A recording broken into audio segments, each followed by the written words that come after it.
Welcome to this evening's Open Eco Homes talk, Greening Your Older Home. My name is Chris Carter and I'm going to be chairing tonight's event. I'm being supported by my Eco Homes colleague Tom Bragg, who amongst other things will be managing questions. We have with us tonight Paul Robertshaw, Senior Conservation Officer, and Emma Davies, the Principal Sustainability Officer, both from South Cambs District Council. So by way of introduction, I think that many of us are part of a sizable proportion of homeowners who have a home that is of traditional construction. We likely bought our homes because we value how they look or the heritage of the buildings and we enjoy living in them. But if you're anything like me, you also feel the imperative to improve the energy efficiency of your house and reduce its carbon footprint. And that can lead to a feeling of a conflict between preserving the heritage aspects of your building and improving its energy efficiency. And a smaller number of us actually have legal restrictions on what changes we can make. You can live in a conservation area or your building is listed. And that brings with it the need to understand formally what the heritage constraints are and how to navigate the approval process, so that you can make appropriate changes. So Paul and Emma are going to be taking us through how to green your older home, how to understand these issues and the requirements, and how to plot a course in what at least I find to be quite a complex landscape. So with that, I'll hand over to Paul and Emma and they can take us through their presentation. Thank you for inviting us along this evening to talk you through kind of greening older homes and how to go about making older or historic buildings more energy efficient. So I just thought I'd start with setting a little bit of context as to why net zero carbon.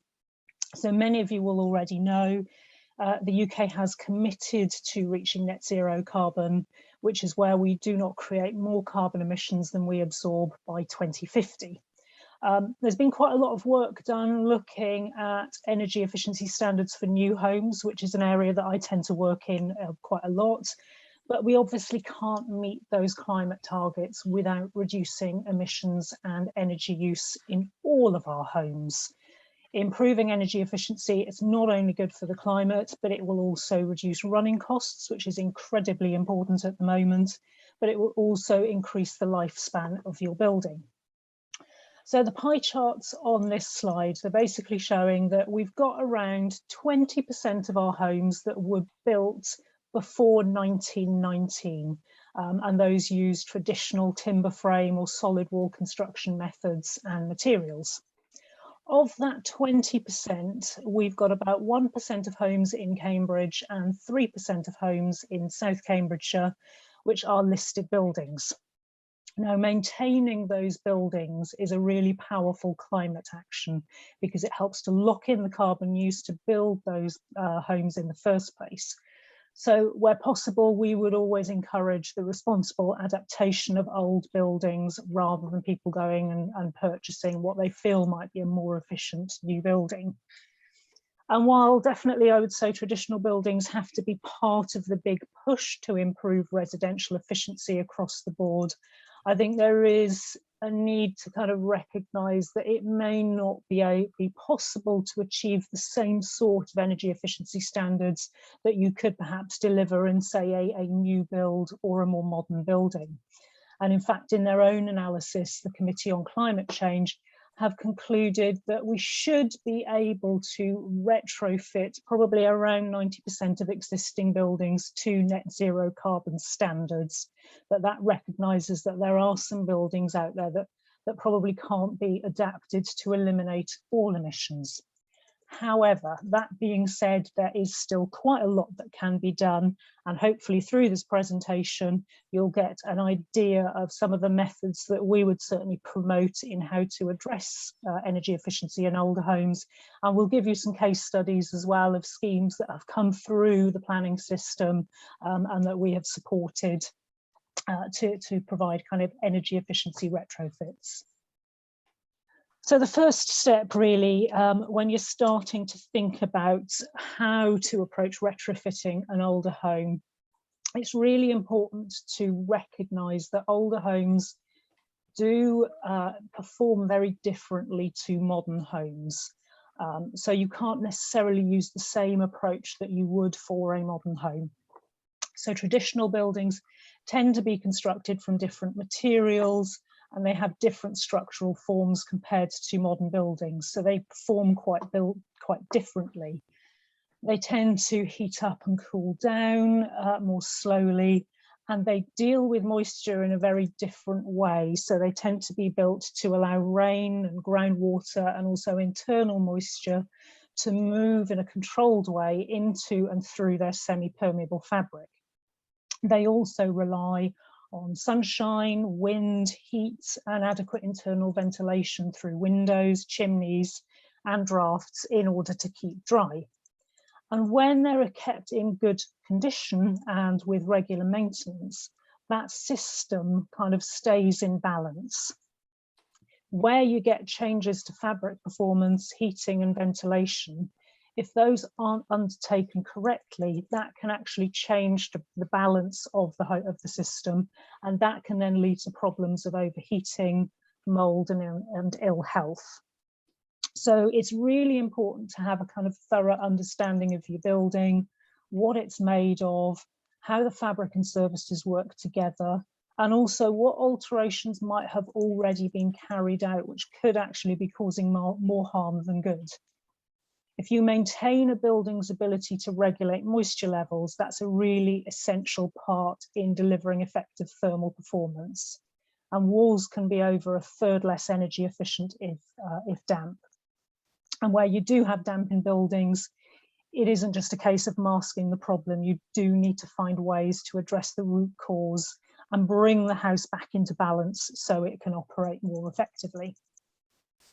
So the need to take extra care with older homes, it is recognised in building regulations.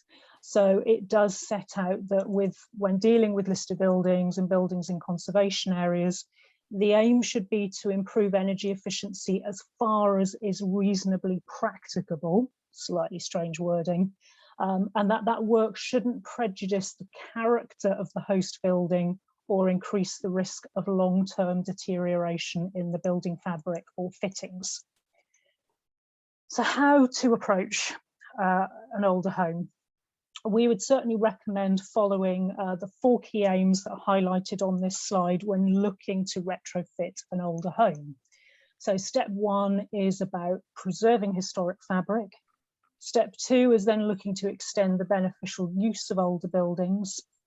Step 3 is then looking at reducing carbon emissions following the energy hierarchy. So you have Be Lean, which is about minimizing energy demand. Be Clean, which is about use and supplying energy more efficiently, and then Be Green, which is about supplying renewable energy. And we'll show you some of those steps through the case studies that we'll get onto shortly. And then step 4 is looking at specifying environmentally conscious materials. And we'd say it's also really important to use experienced contractors wherever possible, and to also take a whole house approach to looking at retrofitting your building. So what is this whole house approach? This slide is showing the responsible retrofit guidance wheel, which has been developed by the Sustainable Traditional Buildings Alliance. And this approach, this whole house approach, is definitely embedded within their approach.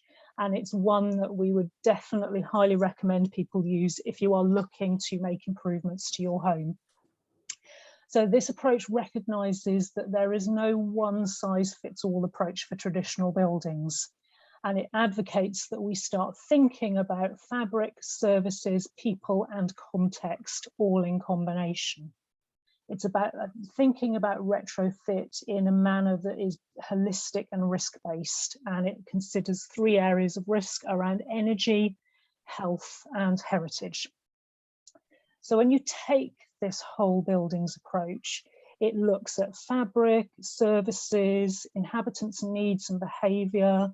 It will look at the immediate context of a building, so weather and locality, wider context, looking at embodied carbon and decarbonisation of fuel, And all of these are kind of integrated to deliver a building in balance. And it uses a joined up process whereby you link assessment, design and construction and feedback. So what has been developed by the Sustainable Traditional Buildings Alliance and is shown on this slide, it's called the Responsible Retrofit Guidance Wheel. And this is a free to use online resource that we would recommend that people use. And the aim of the guidance is to ensure that responsible retrofit delivers sustained net reductions in energy use at minimal environmental impact while maintaining or improving the traditional built environment and making a positive contribution to human health. So the wheel depicts more than 50 measures that can be used for the retrofitting or refurbishment of traditional buildings. And it encourages the exploration of the measures' advantages, concerns about their performance, and possible interactions between them. So you can work your way around the different elements of the wheel, and you can develop a summary report with the various measures that you want to consider. That report will contain all the detail of the context and measures chosen, their advantages, concerns and related measures, along with details of suggested actions to minimise risk and references to follow up. It's a really, really useful tool. As I say, it's free to use, and it will allow you to take informed decisions about the measures that you want to implement as part of your retrofit. But it's also something that will help prove really useful in any conversations that you will have with conservation officers for works that would require consent from the local authority. So it's a tool, as I can't say it enough, really. We really, really recommend the use of this tool wherever possible. This is getting slightly more technical, what's on this slide. This is another bit of tool guidance that the Sustainable Traditional Buildings Alliance have developed. And this is their surveying toolkit. So as I say, this is a little bit more technically orientated. The screenshot on this page, it's basically showing you an extract from the Windows page of the toolkit. And it's been tailored to historic buildings in that it allows for the identification of different elements which contribute to the character or significance of that building in a detailed way. So on this page, you've got separate tick boxes for historic frames. You've got tick boxes there for historic glazing as well. And normally that sort of detail wouldn't be noted in an assessment looking at what is appropriate for a heritage asset. So I think that is probably enough from me. I'm now going to hand over to Paul, and he's going to take you through some of the things that can be done and a few case studies. Thank you very much. So I will be just talking you through some relatively straightforward measures and some more substantial measures that are feasible with listed and historic buildings, and then I'll talk to you through some case studies of things that we've seen and supported. So quick wins can mean a lot of things. The most effective way to improve the energy efficiency of an older home is through a combination of small things, and always recommend that people solve these issues before considering more radical solutions. Things that might seem very basic, and I'm sure you have all done all of these. Loft insulation, really important. If you have it, if you can add more, you should be aiming for about 27 centimeters if you can cross lay over what you've got. Remember to draft strip around the loft hatch as well. Further draft proofing things that are kind of quite important. Windows and doors, obvious candidates, but also slightly less obvious things like gaps between floorboards and skirting boards. There might be drafts coming through there. You can fill gaps between floorboards, and although lifting them would be quite a disruptive thing to do, just filling the gaps can apparently save you 100 kilograms of carbon annually. That's an Energy Saving Trust report. There might be a gap beneath your kitchen units, which could be filled with loft insulation that's then hidden by the kickboards. If you've got open chimneys that aren't in use, you can add a chimney balloon. There's a little diagram on screen of how that works. That's preventing the big drafts that come down your chimney. Energy efficient lighting is something we're all very aware of these days, but that's a key thing. Your hot water cylinder might benefit from extra insulation if you have one of those still. Reflectors, heat reflectors behind your radiators, another simple thing. And then in terms of sort of maintenance things, if you clear your gutters and you prevent water running down your outside walls, and you make sure that drain pipes aren't discharging into the ground, that will be a benefit, because bearing in mind that a damp house is a cold house, so you want to allow your walls to be dry. There's a concept of maintaining a good hat and boots to prevent your damp, cold walls. Next slide, please, Emma.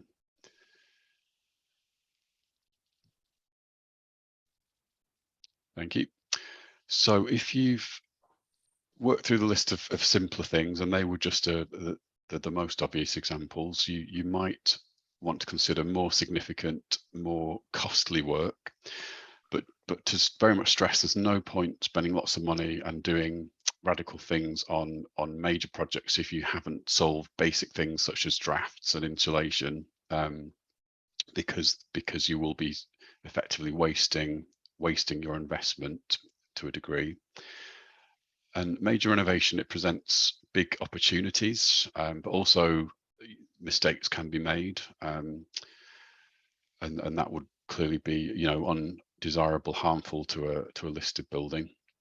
We'd always recommend that projects are considered with expertise, take advice from an expert, and take advantage of opportunities for enhancement. So in the course of improving your energy efficiency, you might have an opportunity to enhance the sort of historic significance of your building as well, and I'll give examples of that as we go forward. And be aware of technology as it constantly evolves and changes, and what might be available now is smaller and neater and better than it was 2 years ago. So it's all to the benefit of the historic environment.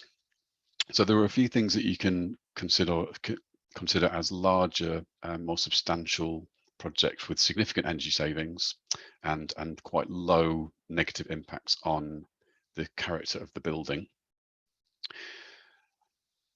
Just a bit more about windows. When you're thinking about heat loss from your windows, which many of us do, bear in mind that studies show that 75% or more is actually from the draft rather than through the glass. Historic England research has demonstrated that you can reduce air infiltration by 33% with maintenance, and you can reduce air exchange by 86% with draft proofing. So that's not even thinking about any double glazing or secondary glazing. Secondary glazing has been around a long time. It's improved a lot. It's generally easier, cheaper to fit than new windows. It can reduce heat loss by 60%. It's also known to be better for acoustic insulation than any double glazing. It's also another benefit of secondary glazing is it has a lower overall carbon cost than double glazing or triple glazing, which has a lifespan and isn't necessarily a longer term carbon saving. Back to slightly more simple things, thermal blinds, thermally lined curtains, they can have a dramatic effect on heat retention. Thick curtains can cut your heat loss by 41%. So windows, if historic windows beyond repair, you might have an opportunity to replace with something that performs slightly better. So double glazed units which have slim profiles as low as 12mm, or we're seeing increasingly vacuum insulated glazing, which can have a thickness of 6mm, very close to a normal sheet of glass. And these solutions allow for slender frames, slender glazing bars, which maintain an authentic appearance. They won't be appropriate in every case, but there are certainly plenty of examples where they are. It's also worth just bearing in mind that something that isn't mentioned very much, but windows in old houses do tend to be smaller than your average house. So the heat loss through a window might actually be less than it would be in a conventional modern house. Another example of where standards might not apply across the board. Render is a good opportunity sometimes. Many of our older buildings have had inappropriate cement render put on them, which prevents the building breathing. This might have been done in the 70s or 80s before it was fully understood what the implications of that were, and that will probably give you a damp and cold building. It cracks, it fails, it's not flexible, so that's often failing. So there might be a chance there to take that off and put a breathable lime render, which would be flexible and can now be insulated. So there are insulating renders that are lime based, breathable, flexible. They can go on a base of something like corkboard, which is flexible and breathable, sustainable. Really good examples, really good options that are out there, and that's good for the sort of heritage of the building and good in environmental terms.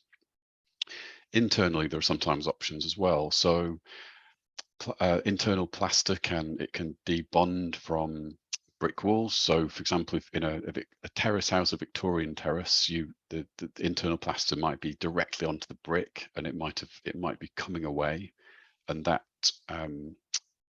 reduces the thermal efficiency of the wall.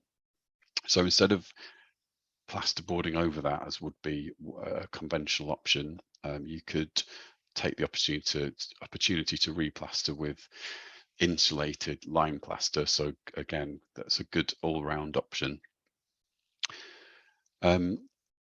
More efficient boilers certainly make a big difference. Air source heat pumps are something we see a lot more, and we all hear a lot more about them. Still an expensive thing to do that isn't suitable for everybody, but two good options for introducing renewable energy. And renewable energy technology such as boilers, air source heat pumps are smaller, neater, quieter. They can go in discrete locations. Often they can be screened, attached to existing pipework. It's important to factor in, firstly, have you insulated your house as much as you can to retain all the heat you can, because as you'll know, an air source heat pump, for example, is heating your system to a lower temperature. So you want to hang on to all the heat you produce. You'll probably need bigger radiators, so you need to factor that in. Underfloor heating works well with that, and there are examples where you can retrofit underfloor heating into historic places, or if there's a new floor, that might be a good chance to do that as well.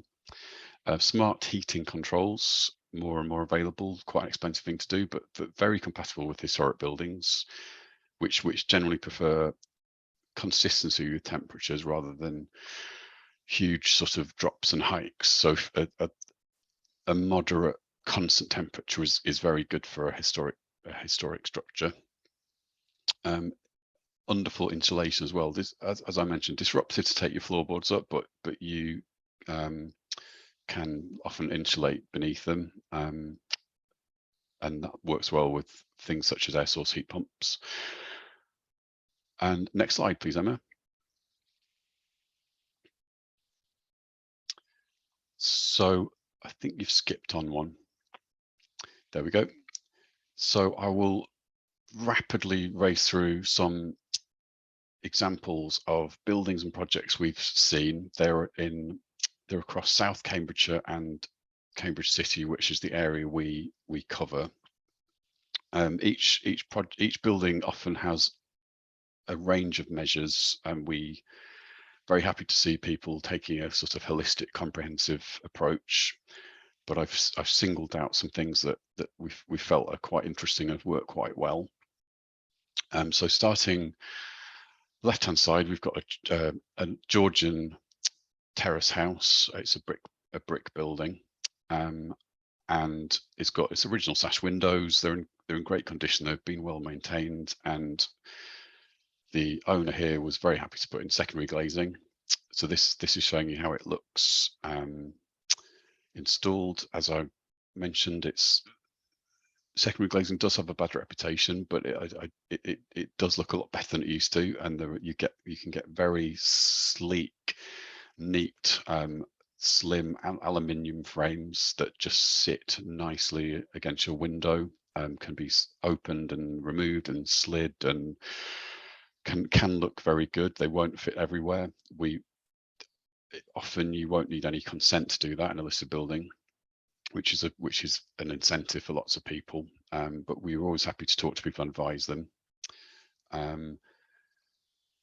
There's sometimes an option to retrofit older windows, and I've just given this example here, which is probably slightly unusual, but it's a 30s house, a 1930s house, which is listed, and it has metal crittle windows, which are often a bit of a problem. But to this house, they're quite important, and they're very attractive, and they're quite an important part of its character.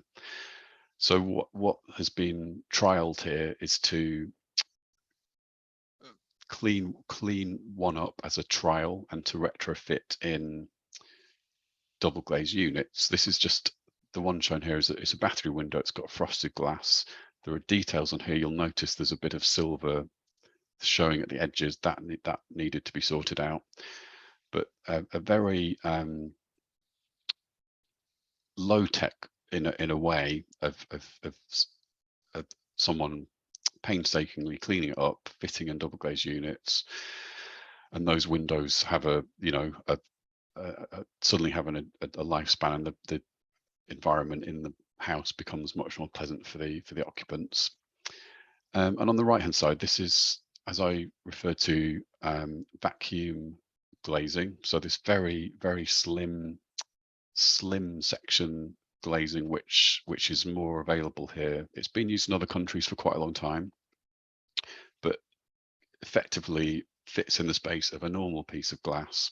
It's got incredibly good U values, of better than triple glazing in some cases. There are different options. So ticks quite a lot of boxes. I think there's uncertainties about its longevity because it hasn't been used here so much, but the word is it really has a kind of long lifespan. It won't fail in the same way as a double glazed unit can pop and blow. The seal can go. This won't behave like that. There are other things to think about. It has very faint dots on the glass where it's been manufactured, but in a case, this is a Georgian house it had modern windows in it anyway, so this was an option to put new windows in effectively that replicate the original ones, but with a far greater energy performance. Next slide, please.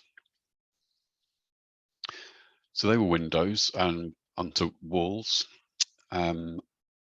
So I mentioned re-rendering. So on the left hand side, we've got a very attractive old building. If you might recognize it, it's part of an art centre, but this is timber framed. It has rendered walls to the most part.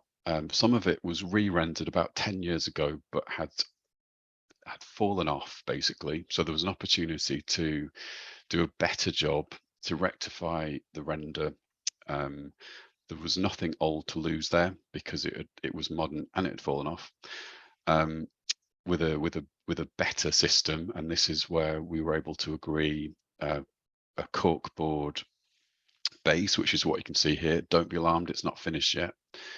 So a corkboard base, which is flexible, renewable, breathable, it does all the right things. It's something that I think we're quite happy to agree. And then on top of that will go an insulated lime render with a finish that will replicate the historic one, basically. So that is a good example of where that building gets an upgrade in heritage and sort of insulation terms. The middle building, it's not a listed building, so this is a more everyday type example of something that perhaps isn't as sensitive. And we were involved in this because you need planning permission to insulate externally. It's a former pub dating to 1915, and we're really happy that there was an option to insulate this building externally. But there were certain things that did need thinking about. It has some quite attractive features around the roof. It has a plaque and a little pump that you can just see in the middle there.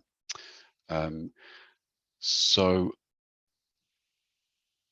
going all out with the thickest insulation possible was going to spoil those features. So we were keen to try and find a solution that would leave them exposed and visible around the roof line and the eaves and so on. So we were able to agree a slightly slimmer, thinner option for the insulation, but I think that looks good, and that's in a conservation area, and that, you know, the character of that area is very much maintained with the addition of something that's quite positive. Moving inside quickly, so the right hand example is another listed building. It's a Georgian terraced house which has been modernized quite a bit in different phases. It was Victorianized to a degree. It's been a flats in the 1980s until the present, so it's not in the best of states inside. So there's an opportunity to do quite a big upgrading project. Various things being carried out here, heating system, air source heat pump, but very much tied in with that some internal works that are not always that easy to integrate. But so on the inside of the outside walls, we were happy to agree some replastering with insulated lime plaster. If you can just see the section through here, you can sort of see what happens. But being really careful to try and, so there's an attractive cornice that would be preserved, and that will be unaffected. Lower down, we've obviously got skirting boards, picture rail. There's architraves around the window. It was shown to be possible to carefully take those off, insulate behind them, put them back. There might be some bits of replacement needed, but as an overall sort of package of measures, there was some good benefits there to really, you know, reassure us that it was worth doing. This is also somewhere where something that I hadn't seen before, but quite a slim underfloor heating system has been slotted in underneath the floorboards, which is, you know, a relatively disruptive thing to do. And in some houses it won't be possible, and you know, it will be too disruptive to do that. But with this house having been in a bit of a state, there's a big project going on. It's quite a cunning way of getting underfloor heating in a historic building where you wouldn't have thought it would be possible. So therefore everything works in a more efficient, modern, expensive way. But I think a good case study of that these things can be done. Next slide, please. And then on to the renewable technology, which I've already mentioned a bit. As I say, we certainly as a planning department see more and more air source heat pumps. They're certainly a very common thing to be considering, and I think there's almost always a good place to put one. It's something that is certainly beneficial. And just an example of a very special, attractive thatched cottage, where they found somewhere at the back of the garden next to the shed, which and then ran pipes back to the house that way, because I think I'm certainly always surprised. People are always surprised that you do have quite an enormous white box that you have to fit somewhere. So certainly for aesthetic reasons, it's very happy for somewhere neat and discreet that it can be placed or screened, and this was just one that worked quite well. And that was very much a project with some window upgrades and some wall upgrades, and so part of a package of measures too. Photovoltaic solar panels, that could be probably a presentation discussion of its own, the number of things that could be talked about, but this is an example which we felt worked quite well. This is a new outbuilding in a very sensitive historic place next to a listed manor house, next to a church, which you can see there. And this is a good example of integrating the PV into a roof. So the roof was designed so that the panels could be set into the roof line, flush with the roof. The photo, I don't think, does it justice, but the bottom right, just material example, shows it can look very streamlined and very neat if you get your colors right and your everything lined up neatly. But there are some roofs it's more challenging to fit in PV, but there's always design choices to be made to make sure they look as good as they possibly can. I don't think any of us want to see them haphazardly arranged or with clunky fittings, and there were nicer ways of doing it that can make them look as good as possible. So they're my examples, and I'm going to hand back to Emma, who's got a slightly bigger one to show you. I do indeed. Thank you, Paul. Right, just a couple of final slides for me. And as Paul says, I've got as a final case study, this is something a little bit bigger, kind of more of a community scale approach to actually dealing with the issue of decarbonising heat. And many of you might already be aware of this project. This is the Swaffham Prior district heating project. So back in 2017, the Swaffham Prior Community Land Trust, along with Cambridgeshire County Council, initiated a project to basically bring renewable energy to Swaffham Prior. And following a series of technical studies, it was decided that a ground source heat pump could be used to provide thermal energy to be pumped through a network into homes within the village. So a grant was received in 2019 that enabled the appointment of a project team.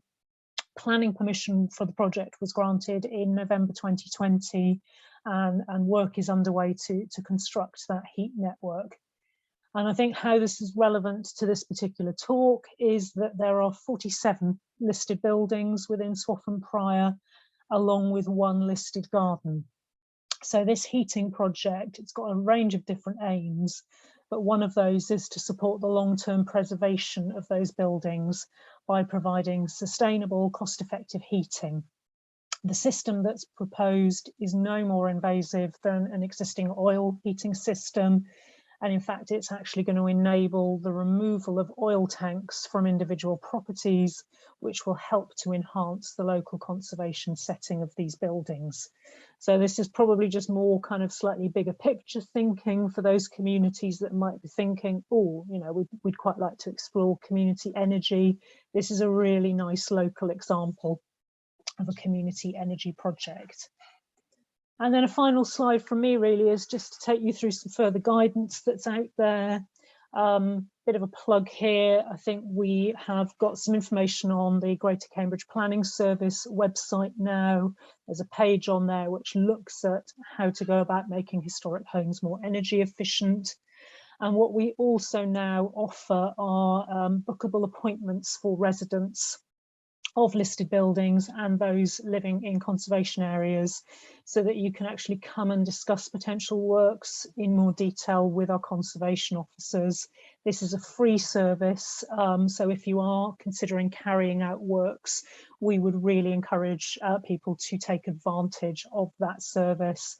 And effectively, you can just email the email address on this slide and add surgery to your email title, and you can look to book one of those sessions with our officers. As I've already discussed in the presentation, you've got the Sustainable Traditional Buildings Alliance website that's got their guidance wheel and a responsible retrofit knowledge centre on there. So would really recommend you taking a look at that. A guidance document that was pointed out to me by John Preston. This is the Institute of Historic Building Conservation have got some really useful guidance on their website as well. The link on this page is to some guidance that's been written by Professor John Edwards. We're all here to kind of celebrate the joy that is Cambridge Eco Homes. And again, Cambridge Open Eco Homes website's got a wealth of information, previous webinars, case studies on there. There are some Victorian and Edwardian terraces that have been open for people to visit. So you can have a look on those pages for some inspiration of what other people have done. Historic England have also got some guidance on their website on climate change, sustainability and energy efficiency in the historic environment. And there's also a workbook that's been developed by the Centre for Sustainable Energy.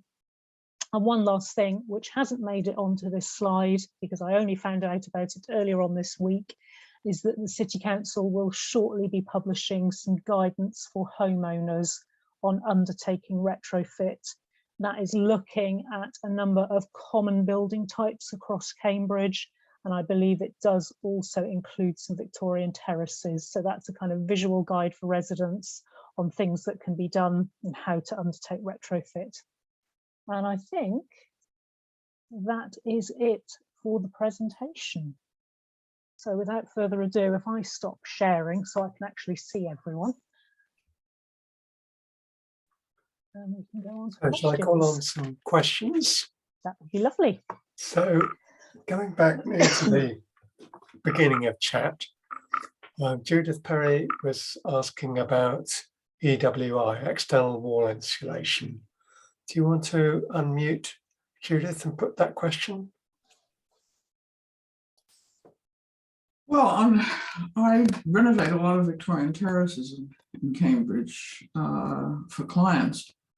And one of the main problems is that in a Victorian terrace, small terrace, people simply are not willing to spend the kind of money or the disruption that is involved in internal wall insulation, particularly if they have a lot of significant features, built-in cupboards, dado rails, all sorts of things, and ripping up the floors. And obviously, in that situation where, particularly in a terrace, you have only a front wall and a back wall, and the side walls are actually insulated by your neighbors, external wall insulation is the most reasonable thing to do.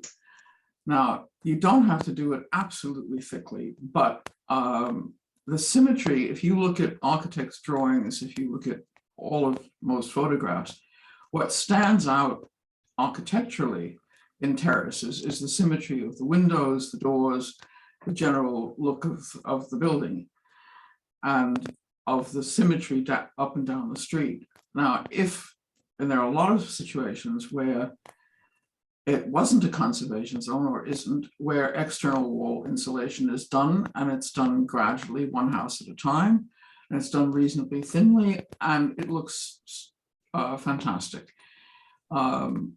Like the house that was shown, which was the former pub, the symmetry of the building, the look of the building is elegant, it's painted white, you can see all the windows. And yet in the conservation zones in Cambridge, often the terrace is not uniform. Some of the windows have been replaced in the past before it became a conservation zone. Roof heights are not always symmetrical or uniform, and yet the conservation officers say, no, no external wall insulation. On the street where I live, there was a house on the opposite side of the road, down the road, that had been rendered in the past and was painted. Looked very elegant, fine. They stripped off the render, wanted to insulate. The conservation officer refused to allow them to externally insulate, demanded that they re-render, which was, I think, an insane decision. And that's what they ended up doing. It would have looked just the same, even better. It would have been slightly thicker. And I think we have a general problem. At some point, we have to decide what there is about conservation areas that we really need to preserve. And there are a lot of people, internal wall insulation is simply, yes, it's lovely, but who's going to pay for all of the redoing of the inside of the house? The normal person who owns a house and wants to renovate it is partly renovating and spending money because they want more space. They want a loft conversion or they want an extension. There are very few people who simply say, living in a very comfortable house that's cold, oh, let's rip it apart and do internal wall insulation. It's just, it's not something that people are willing to do. So Judith, can we let Paul respond about EWI and conservation areas?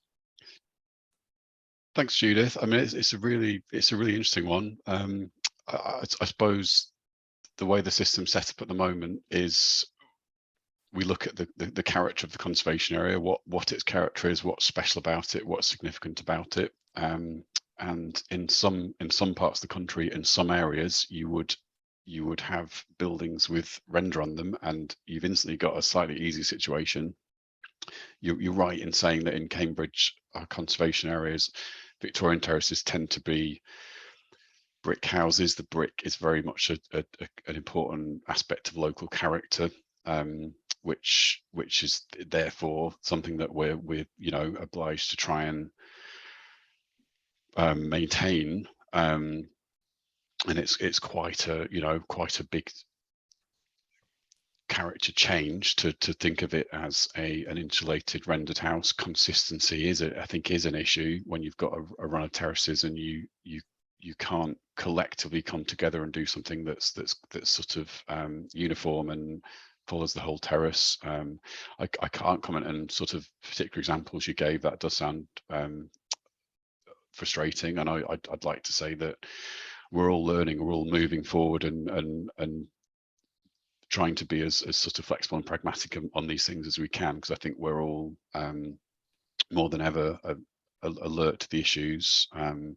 Always happy to talk to people about individual cases, and would be pleased to do that with you if that would help. But yeah, I think that's as a principle, at some point you can say the general symmetry, the look of the area, but to go down to the detail of the brickwork at the cost of the planet, I think is getting to the point where you're valuing something that is simply, all you're doing is preserving the tremendous heat loss, because people are not going to spend the money. They are not going to rip up the inside, and the houses are tiny, and losing internal space is something people are very reluctant to do. And so I think that it's self-defeating. I mean, you're saying, on the one hand, I want to protect the planet, and with the other hand, I'm saying, well, a little bit of brickwork is much more important than the planet. I'm sorry, I just don't agree. Well, Judith, point well made, but I think I've got to bring in some other questioners. Annie had a somewhat similar question about solar panels in conservation areas. Yeah, it was just a quick question about whether it's possible to install solar panels on a building in a conservation area. The legislation I've read seems somewhat vague or ambiguous. I just wanted to check what the situation was. The legislation is you can. Okay. There isn't in some conservation areas, in some areas, there are restrictions, but in South Cambridgeshire and Cambridge, we don't have any additional restrictions on solar panels in conservation areas. So you can install them without planning permission if you follow a certain list of criteria about 70 millimeters from something, and it's relatively flexible. So that's in a nutshell, that's the response. Yeah. Okay, great. And even onto the face of the roof that faces towards the road. Yeah, the front roof, the same applies. The only thing that isn't permitted development is the front wall. So if you install them on the front wall, that's different. Yeah. That's great. Thank you so much. That's really clear. That's where the wording of the permitted development, right, is really weird, because it's very That's what specific. I got confused about. Yeah, it's very specific, and it says the wall fronting the highway. And you had can some think, who installs a solar panel on a wall? Exactly. So, yeah. Great. But just one thing in that wording, which again is also a bit vague, to be honest, is a requirement to try and make them as neat and discreet as you can. And I think it's sensible to try and do these things in an attractive way if you can. So yeah, I would agree with that. That's great. Thank you so much. Okay. So Chris Carter, do you want to ask about air tightness? I've got a couple of questions which might be summarised along these lines. Okay, good. Which is, are there numerical targets or limits to which you should try, particularly to make your building vapor tight and airtight? Because there's this stress on letting moisture migrate through the walls. So you can't really align yourself with some of the retrofitting standards that are normally talked about. But how do you know when you've gone too far with removing, making your house airtight? And how do you know that you're not starting to damage your building by doing those things? Are there limits, or is there a place you can go for that kind of guidance? There are people who do what are called WUFI calculations, WUFI.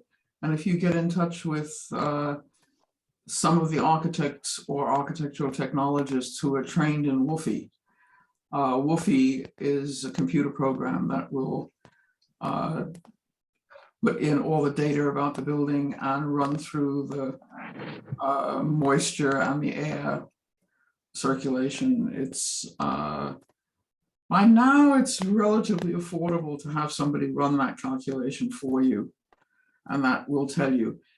It's not perfect. Building physics is still a very difficult area. I don't know how much you know about air circulation, but the problem is that you have to do what are basically four-dimensional calculations, time and space. And you have to run it for the climate, and you have to run it through, the year. And the problem is that the way that that moisture and heat are transmitted is through the air, and you have both radiation and convection and direct contact. And those things are very difficult to model. And so the very sophisticated modeling that's done for the big office buildings require, huge computer arrays that most, that are simply you couldn't afford.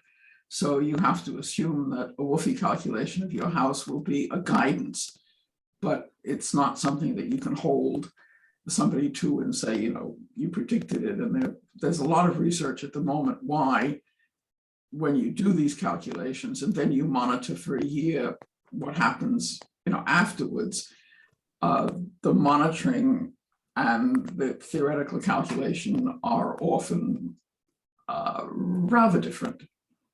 Okay, that's very helpful. Thank you very much. Yeah. Perhaps I can just add in that another way of seeing if your either carbon dioxide or humidity are reaching dangerous levels is to monitor those. And I've just put in chat, Cambridge Carbon Footprint has a CO2 monitoring lending scheme. Unfortunately, at the moment, you can't book one because we're redoing the booking system. But by November, you should be able to book to borrow a monitor, but not for the year-long monitoring. That might be good, Judith. The problem that Chris has is he's wanting to predict things to know, and so it's no good if he does the renovation and then monitors it and finds out that he's got a moisture and a carbon dioxide problem. He's trying, as I understand it, he's trying to say, what can I do so that I don't get those problems? And it's, and what I was saying is the WUFI calculations are excellent, but the theoretical calculation that predicts what will happen and the actual monitoring after a year are often not, quite the same. And buildings tend to perform often much worse than the WUFI calculation, than the design would have it.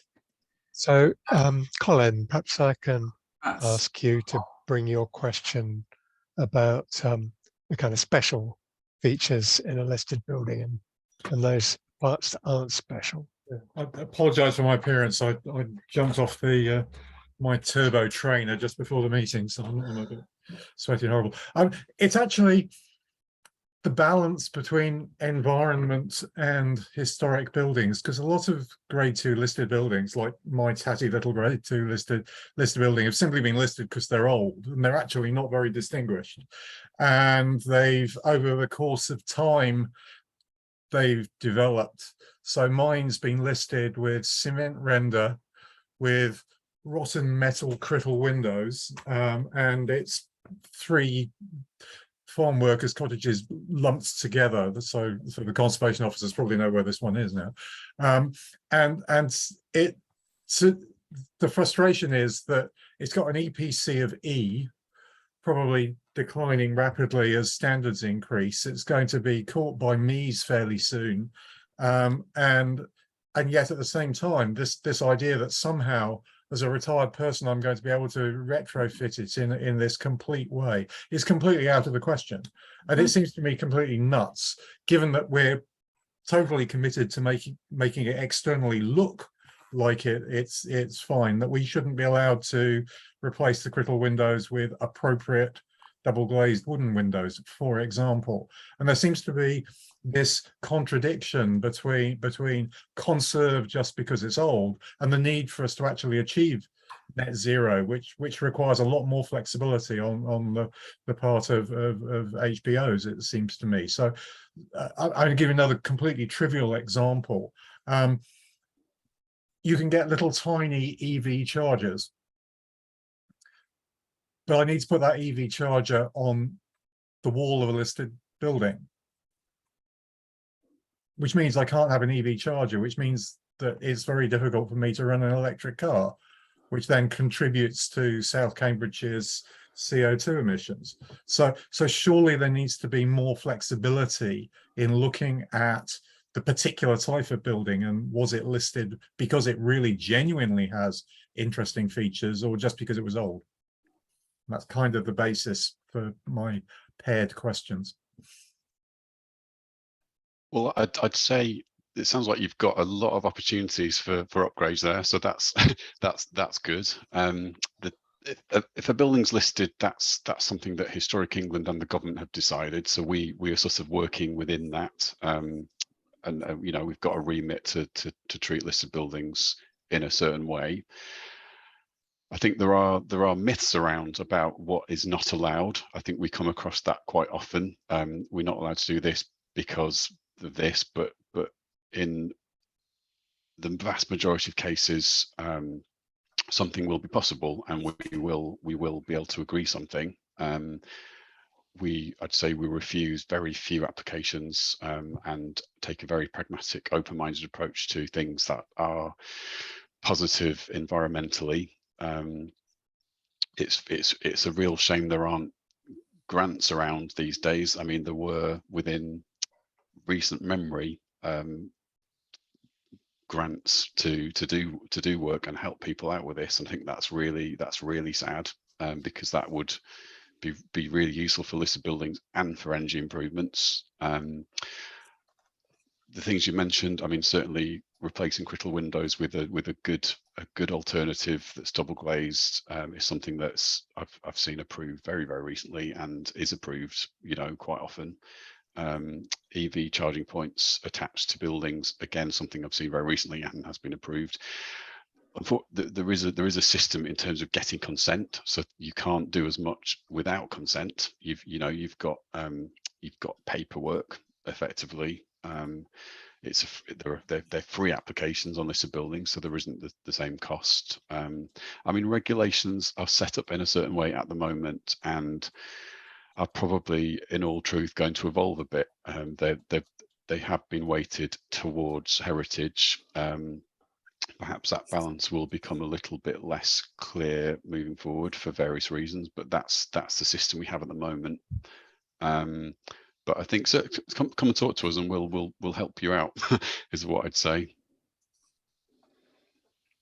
Thank you. I mean, some of the restrictions are from experience, not from anecdote. But clearly, you're going to get some people who are more, and some areas that are more flexible than others, and sometimes somebody leaves and suddenly more flexibility arrives. But I think just to quickly come on that, I mean, we're speaking particularly from our local authority area, and we know that different local authorities treat things in a slightly different way. But to be honest, it's learning. The more we learn, the more we understand, the more confident we can be to say, actually, no, that is all right, because there's an element of caution with these things because we're really trying to look after our historic environment. But the more we learn, the more we understand. Tonight is a really useful thing for us as well, to know that actually there are good examples of things. They do work. You can achieve it. It looks all right, and then you'll feel that you can be supportive of those things. So it's a kind of evolving process. Yeah. Thank you. So I'd like to cut in at this particular point because I did promise at the start of this presentation or this meeting that we would call time at an hour, which we are slightly over now. So for those who want to leave at this point, more than welcome to do so. And before you do, I'd just like to say thank you to Paul and Emma for a very interesting talk. There's obviously what I take away, I suppose, is that they've included an awful lot of information in the slides, the links and so forth, which takes a bit of internalizing and thinking about. And you can go away and start to see, I'm certainly seeing a few things there that I didn't know were possible. Maybe that talks, to some of the points that were made in the previous questions. So there's a lot of information there, and thank you very much for that, Paul and Emma. I'd like to say thank you to Tom, who's gamely managing all the questions, and for everybody else who's contributed thus far this evening. I think, as has been said before, we will be emailing everybody here who is attending with a link to the slides that you've seen. In fact, a link is already in the chat, and they will be put up on the website alongside all the other tours and talks that we've had this year and from previous years. And that is a fantastic resource. And as Paul mentioned, it does include some buildings that have had conservation has been a factor. So I'd like to say thank you also to everybody who donated to attend this talk. We do rely on your financial contributions to be able to keep the website going and to be able to organise these talks. They're very grateful for your contributions, and if you want to make more, please do so. And if you want to come and volunteer to help out with Open Eco Homes, we very much welcome people who want to get involved too. So if you want to do that, please contact us. And with that, it just remains for me to say thank you again to Paul and Emma. They are staying on, and I can see that there are a lot of questions that people may want to remain around to get answered. But if you want to leave at this point, have a very good evening, and we'll continue for the next sort of 15 or 20 minutes after you've left. Thank you very much. So should we carry on? I can see John Preston's got his hand up. So something to say, John? Right. Thank you very much, Tom. I wanted to particularly thank Paul and Emma for their presentation and the range of potential solutions they were offering. I should declare an interest. I'm an ex-conservation officer. I have, dare one say it, in the dim and distant past with South Cambs and more recently with Cambridge City, and I'm also Heritage Chair of the STBA. But over the past fortnight, I've been involved with roundtables with various government departments looking at these sort of issues from a building owner's point of view and the sort of things we can try, or how we can try and resolve them. And I would very much like to be able to send their presentation on to the government departments and say, this is a model of how one can do it. What I would like to go on and touch on is issues raised by Judith and Colin. And as I put in the chat, the government's retrofit guidance, past 2035, specifically includes conservation of the heritage as one of the factors to be included within a holistic approach to retrofit. And if only it were better known, it would be really helpful. But the problem is it's published through BSI at a cost of 190 quid.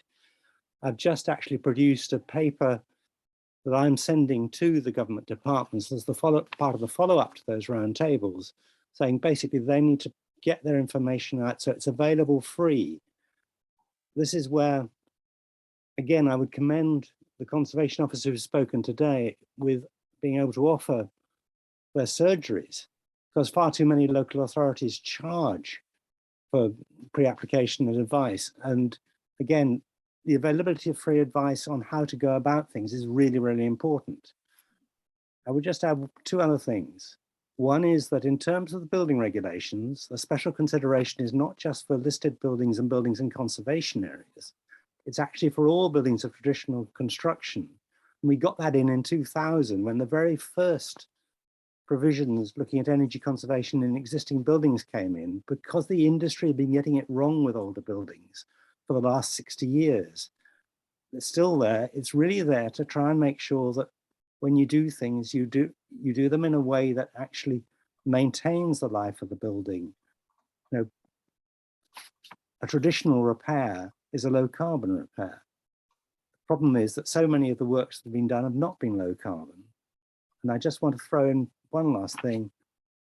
Thinking about embodied carbon over time, what's going to be the carbon cost of retrofit measures that may only last 15 years or so, cumulatively, as we try and go towards net zero? And I just say that STPA is working on a carbon tool that will hopefully be user-friendly. At the moment, it's being trialled by Historic Environment Scotland, but we haven't got a front end yet, but hopefully it will be out before long. Thank you. Thanks, John. Any comments on that? And so perhaps I can ask Paul whether you have advice as to the ways in which we should be approaching and working with planning department in order to, you know, try and build a fruitful relationship. I know that sometimes you may be at loggerheads, but I'm sure sometimes you probably have good suggestions. How do we make this two-way? On a sort of individual level, kind of each house owner to themselves type level, or just yes, I was thinking more individually. Advice to people here.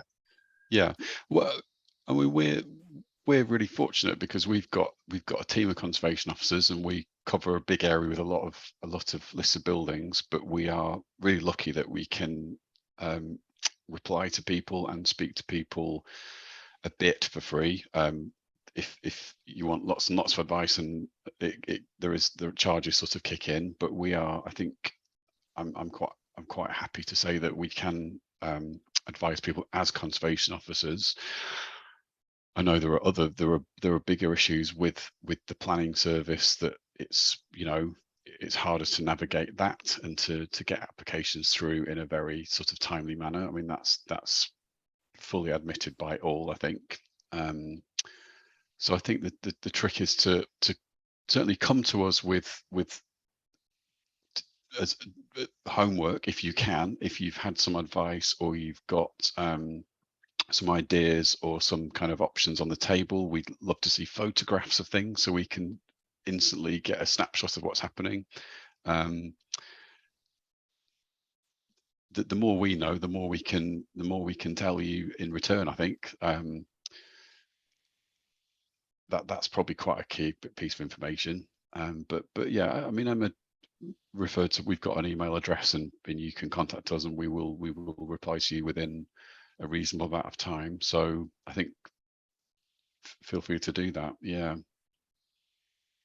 So are there other people who have written questions in chat I haven't really picked up, or maybe you have further questions? Sue. Excuse me. I asked a question, and I did get it answered, but I'm also in that position where I live in a listed building in a conservation area, and I'm planning to extend at the back and retrofit the whole house. I've got an architect employed on the case. I didn't realise that I'm not going to be able to have an EV charger because I'm a listed building, and I'm on end of terrace, so I have the same problem that was mentioned earlier. I have a very large wall that I don't think I'm going to be able to insulate on the outside. I'm going to have to do it on the inside. And I asked the question about thin insulation, and I know it's very expensive, but it also raises the problem of, you know, I'm going to have a huge amount of disruption inside the house, and I'm going to lose quite a lot of space, and it's not a very big space anyway. So is the conservation areas, is Paul saying that if I come to you with all these issues, you will look at it sympathetically, or are there hard and fast rules that you've just got to stick to on things like this? Each house is looked at on its, you know, individually, so there's each case on its own merits, and there are different things are possible. In some places you might be able to do lots of things that someone round the corner couldn't do. There aren't hard and fast rules, and you might have misheard. So EV chargers generally are okay. It's just it really might need permission, basically, and to find the right way of doing it. Right. So yeah, that's external insulation on a brick wall on an end of terrace along a passageway is a definite no-no, is it? I don't know the particular situation, so it's really impossible to say. You've got to look at the individual case, have you? Yeah, I mean, I think if you certainly you'd want to look at everything holistically. We're keen that people take the whole house approach. So you've looked at all your options, and you found you prioritize the ones that are easy and least harmful. So and then you work your way down the scale, and then information that helps us understand what your benefits are versus what the kind of negatives are, to really get a picture of what's possible. Certainly external insulation, I mean, I think if you're at the end of an end terrace, you'd want to be really thinking about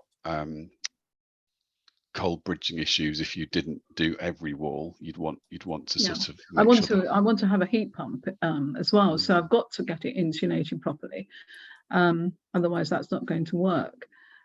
So I've got to insulate that end wall, but it is incredibly expensive and disruptive to try and do it on the inside. I'm a pensioner, and again, you know, these are issues. You want to do the right thing, but it seems it's going to be very difficult. It might be. I don't know. I mean, okay. There are knock-on effects. You insulate a wall, suddenly the windows are in the wrong place. Suddenly the roof doesn't fit, so you have to get the roof extended out. And there are an external insulation company might make it sound really straightforward and simple, and we'll just slap it on, and then we'll leave you to it, but you really might end up with more problems than you started with. So it's definitely worth thinking through all the options, all the implications. The example I gave earlier, it was a very, there was a sort of slimmer version which worked better and was less intrusive, and that worked quite well. Sometimes walls that have already been painted think, well, actually it's not going to look that different if it's insulated. There are things that can be done. So I don't know the ins and outs of that. Well, I particular have got one, an architect working on it, so I hope. Yeah. Okay. So perhaps So we'll come that's to your really, free surgery. That would be a that's useful great, thing to do. because professional advice from architects, absolutely fantastic. I mean, there are people that can advise you on energy improvements. There are engineers, surveyors, and so getting the advice and then coming to us with that is what we'd always hope to see. Yeah, brilliant. Okay, thank you. Is anyone else who hasn't spoken? David, do you want to say something and unmute?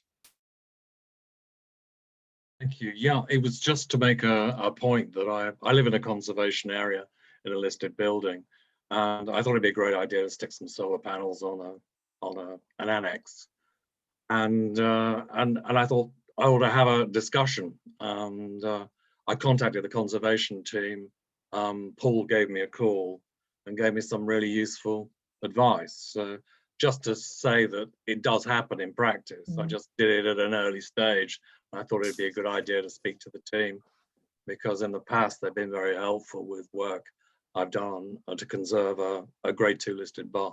So thanks, it works. I didn't pay David to say that, I promise. It'll help with his application though. But it definitely highlights, what we've been saying about, engage with us early on, and we can try and help. I know that not all local planning authorities out there are able to give that level of kind of advice. So, but yeah, we're here. So please do come and talk to us. I say we, it's more kind of Paul and his team, but but that's a good point as well. We're lucky we have Emma.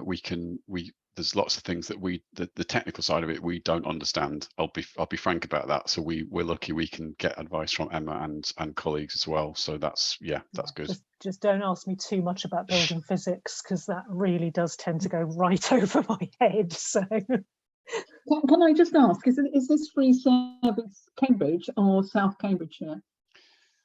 It's share. It's both. It's both. Yeah. Okay. Yeah. Okay. Thank you.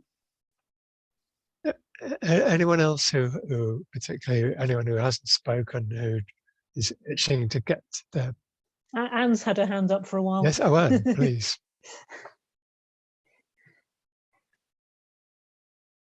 Hiya. Yeah, so it's a really minor problem, I guess, in comparison to some of the difficult challenges people are battling with in listed buildings. And we're in a Victorian house, well, I think it's 1902 in a conservation area.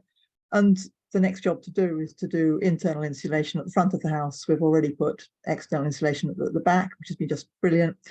But one of the little problems is that I'm dithering about what should we do about the cornices. I have to probably see them.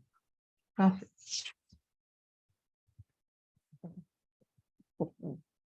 There you are, sort of classic terrace Victorian cornice. If we put internal insulation in and also replace the ceiling, which is in the process probably of falling down, and do a good job going up, as somebody said, going up between the rafters, and all the cornices disappear. Should we fuss about that? If so, can one get them replaced? Or should I just say, oh, sod it, no cornices? Anything's possible.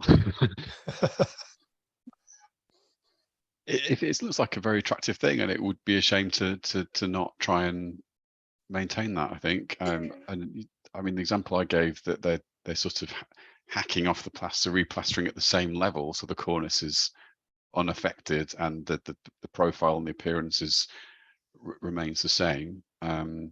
So that's something that can be done in some situations. But I don't really want to have a cold bridge, below the cornice. I think the example you showed, the insulation was actually going up to the picture rail, and then there was a sort of gap before you got the cornice. And also, if we're taking the ceiling down, and I'm sure it's a lath and plaster ceiling, and it's got a massive crack in one area. I mean, which has been there for 20 years, but while we're at it, we should probably deal with it.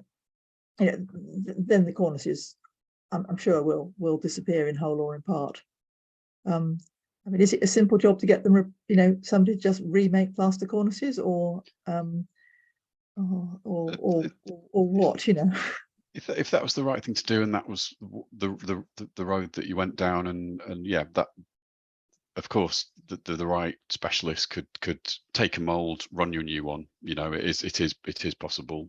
Did you say it's a list? Is it a listed building? No, No, not at all. We were just in a conservation area. Yeah, yeah. So you could go wild, but I think if you particularly wanted to, someone could match it for you. Okay, thanks. I've just done a quick Google search and have come up with loads of different people who can make cornices. Some in Australia, probably not so helpful for you, but there are various people out there. Okay. The carbon footprint of a cornice from Australia, probably not a good thing. So thanks. Feel free to unmute if there's something else you want to contribute. Just say with apologies, I'm going to have to go now, but really good presentation. Thank you both to Emma and to Paul. And if I may, I will be in touch with you about passing some of this on to the government departments. that would be lovely, because we haven't been invited to any of those roundtable sessions. So I don't think they want to talk to local planning authorities. I had to fight and managed to get into the Southwest one. Well done. I can report back. Okay. Thanks, you John. all. Thank you. Bye. Just, I've got a little anecdotal thing to share with people talking about internal wall insulation.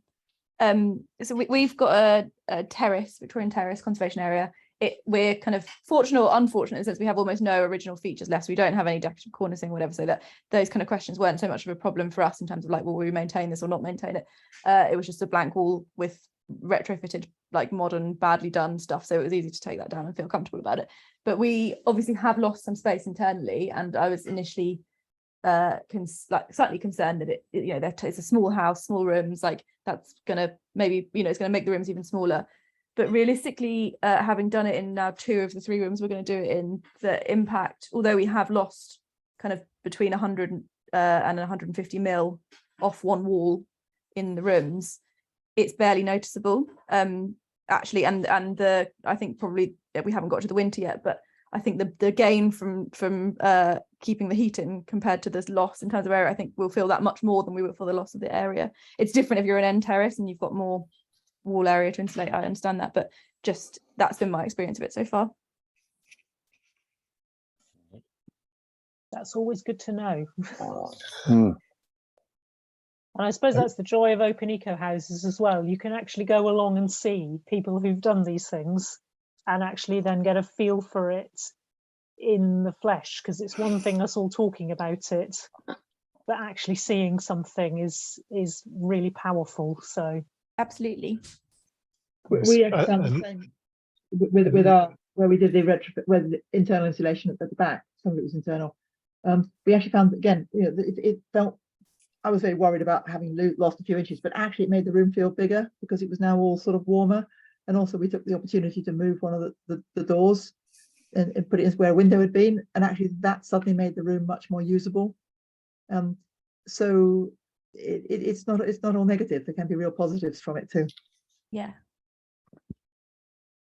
Can I ask another question, Tom? Go for it. Which is this: what I really like is the examples that you showed of individual houses and so forth.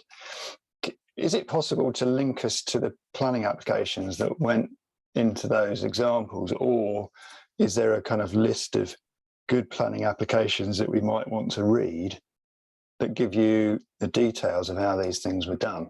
Because I've combed through the planning applications that I can find on, let's say, retrofitting double glazing.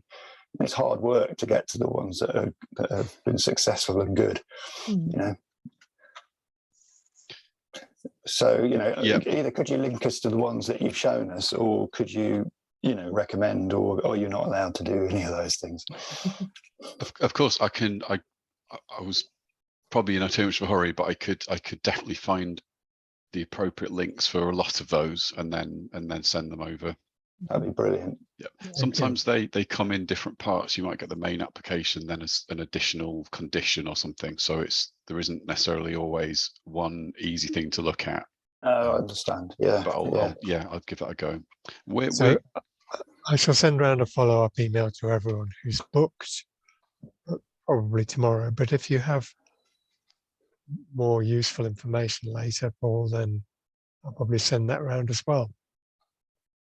What I have found as well with our online application search, when you search for a planning application reference, it will quite often bring up all of the related conditions, as long as the kind of original application reference is referenced in the condition description.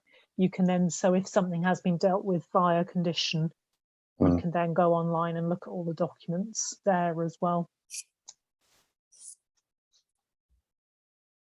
Thanks. I have one final question, if I'm not taking up too much space. It's kind of, I'll try and make it as general as possible. Would we require planning to add any ventilation openings onto the front of a building in a conservation area? I'm thinking about single room heat recovery units, so small, like kind of the size of a bathroom extractor vent. Is that something that would require planning, or is that something that you could do under permitted development? That would be, it wouldn't be considered development, so that wouldn't need planning permission on an unlisted building. So That's great. That's certainly really encourage you to find a nice cover for it. Yeah, absolutely. not white plastic, please, but yeah. That's great. We have had some examples of people using existing chimneys to route ventilation systems. It tends to be the more your kind of whole house mechanical ventilation systems, but using the chimneys, that's probably a little bit more complex. May not want to do that if you're just doing individial room ones. Yeah, the problem is we don't have space for a big whole house MVHR. Yeah. That's great. And air bricks. Clay, you can do clay air bricks that are 2 or 3 brick sizes, and yeah. Great, thank you. Thank you again, Paul and Emma. I mean, thank you for staying on extra time. Yes. Bad behaviour. But it's been, very helpful and useful, on an individual basis, and obviously a lot of people have benefited tonight as well. So thank you very much, and we can all go and have a cup of tea. You're welcome. Thank you very much. Thank you, everyone. Have a lovely evening.